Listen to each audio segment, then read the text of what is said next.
Baik, bismillahirrahmanirrahim. Assalamualaikum warahmatullahi wabarakatuh. Perkenalkan, nama saya Andi Abdul Samad Fakih dari kelas Tkom C. Nah, di sini saya akan mempresentasikan hasil dari website saya, di mana mengimplementasikan sebuah CRUD atau Create, Read, Update, and Delete. Nah, di mana di sini saya berhasil membuat sebuah tabel dari tabel user, di mana proyek saya itu yakni pembuatan website toko Minecraft ID, yang dimana toko bucket. Nah, di sini saya mengimplementasikan sebuah CRUD. Nah, pada website ini terdapat tambah anggota. Nah, kita coba klik tambah anggota baru. Nah, di sini kita disuruh untuk menginput sebuah data, di mana namanya ada nama, kita buat contoh nama teman kita, misalnya Hairil atau Dewa.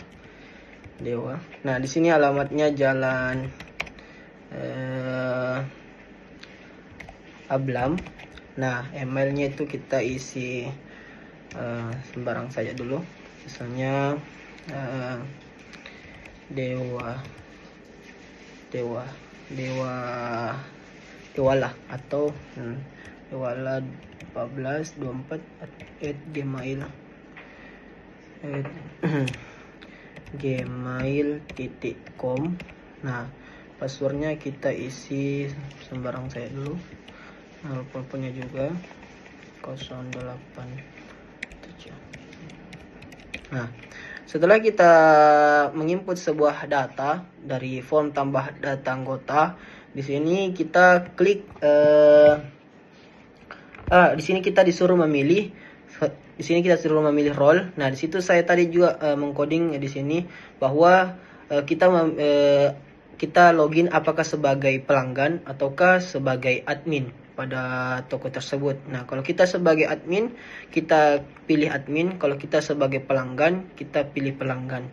Nah, di sini ada simpan data. Inilah fungsi dari create. Nah, kalau kita klik ini simpan data, otomatis ada sebuah notifikasi di sini bahwa data tersebut sudah ditambah. Nah, di sini sudah ada penambahan data Dewa. Alamatnya Jalan Ablan, emailnya ini, teleponnya, dan role-nya sebagai pelanggan.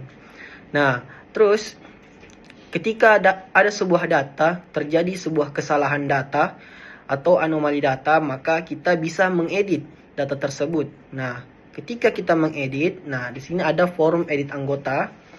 Kita edit misalnya alamat dari klien kita salah, maka kita bisa edit tersebut. Misalnya jalannya tersebut itu adalah Jalan Urip Sumoharjo. Nah, ataukah emailnya juga salah, bisa juga kita edit emailnya, misalnya 78. Ataukah nomor teleponnya salah, juga bisa kita edit, namanya juga bisa kita edit. Atau role-nya kita juga bisa edit. Nah, apakah dia sebagai admin ataukah sebagai pelanggan. Nah, di sini adalah klik update data. Nah, inilah fungsi dari update data tersebut. Ketika kita mengklik update, otomatis ada notifikasi bahwasannya data tersebut berhasil diupdate. Nah, data tersebut ketika diupdate artinya database pada exam PP kita di sini akan mengalami perubahan. Nah, kita lihat. Nah, di sini jalannya akan menjadi Jalan Urip Sumoharjo juga. Nah, jadi ketika kita mengedit data tersebut, otomatis data pada database kita itu akan ikut mengalami perubahan. Nah, itulah fungsi dari update. Nah, terus ketika kita mendelete data tersebut, kita bisa juga mendelete data tersebut. Misalnya kita delete Dewa. Nah, Dewa tersebut kita delete lagi. Klik OK. Nah, otomatis data pada database kita itu akan mengalami perubahan lagi. Datanya tersebut akan menjadi hilang. Nah, kita lihat. Nah, dia akan menjadi hilang teman-teman sekalian. Nah, itulah manfaat dari delete. Kita bisa menghapus data yang kita ingin hapus data tersebut. Nah, kalau kita lihat dari sisi codingannya, itu sudah mengimplementasikan sebuah bootstrap. Nah, di sini saya sudah mengimplementasikan bootstrap. Yang awalnya tadi itu hanya polosan. Nah, di sini saya sudah memakai template dari bootstrap. Nah, di sini juga terdapat HTML, penggabungan PHP dan HTML. Nah, di sini saya sudah membuat 5 file. Ada file delete, ada file edit, koneksi, read, dan tambah PHP. Nah, itulah dari fungsi di mana create itu adalah membuat sebuah data.